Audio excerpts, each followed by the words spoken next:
Depuis 2020, le projet Un collégien, un ordinateur portable est mis en place dans les Landes par le Conseil général en concertation avec l'Éducation nationale.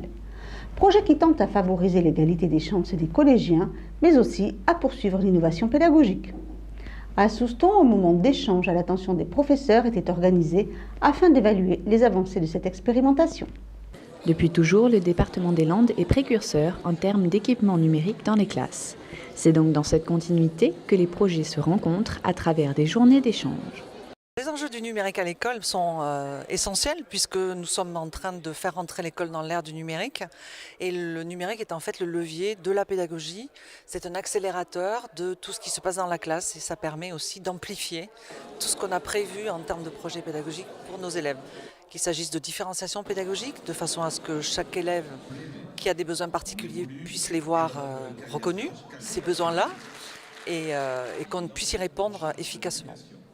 Les ateliers et témoignages prévus lors de cette journée ont rassemblé de nombreux professionnels de l'éducation.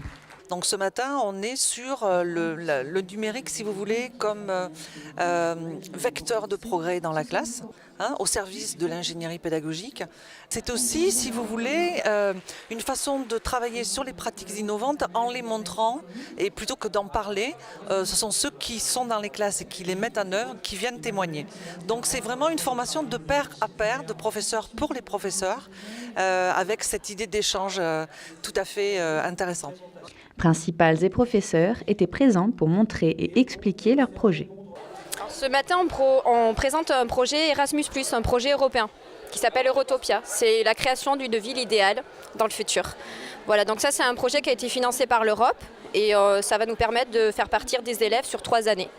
Donc dans les pays partenaires, l'Espagne, l'Italie, l'Allemagne et le Danemark, je les oublie. On a décidé de créer donc cette ville européenne avec un logiciel 3D qui s'appelle Google SketchUp.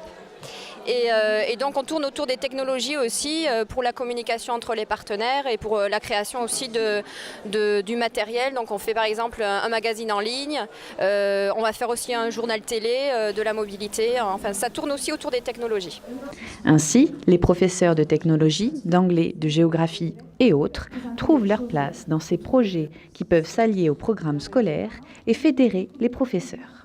C'est des initiatives qui sont vraiment très importantes parce que ça permet aux gens de se rencontrer, de partager des expériences et du coup de donner envie aussi à d'autres de réaliser peut-être pas le même projet parce qu'on ne peut pas faire du copier-coller en matière de projet, mais en tout cas s'inspirer de certains projets pour pouvoir les adapter au terrain, au quotidien des enseignants. C'est aussi la possibilité pour des collèges comme le nôtre de se faire reconnaître aussi sur l'échelle du département, voire de l'échelle de l'académie. Et dans certains cas, en tout cas chez nous, c'est quand même essentiel. On travaille beaucoup sur la communication vers l'extérieur. Voilà. Une journée donc riche en idées que les intéressés ont pris soin de noter sur leurs tablettes. Tablettes, justement, qui seront peut-être bientôt dans les écoles. La collectivité envisage une expérimentation nouvelle avec l'Éducation nationale qui vise à essayer de nouveaux outils numériques, en particulier les tablettes, sur quelques établissements, pour voir effectivement dans quelle mesure les tablettes et les outils correspondants apporteraient une plus-value par rapport à l'ordinateur. Et en cas d'expérimentation réussie, les partenaires pourront envisager éventuellement de reconsidérer plus globalement l'opération. Le numérique à l'école, une nouvelle façon d'apprendre en perpétuel développement.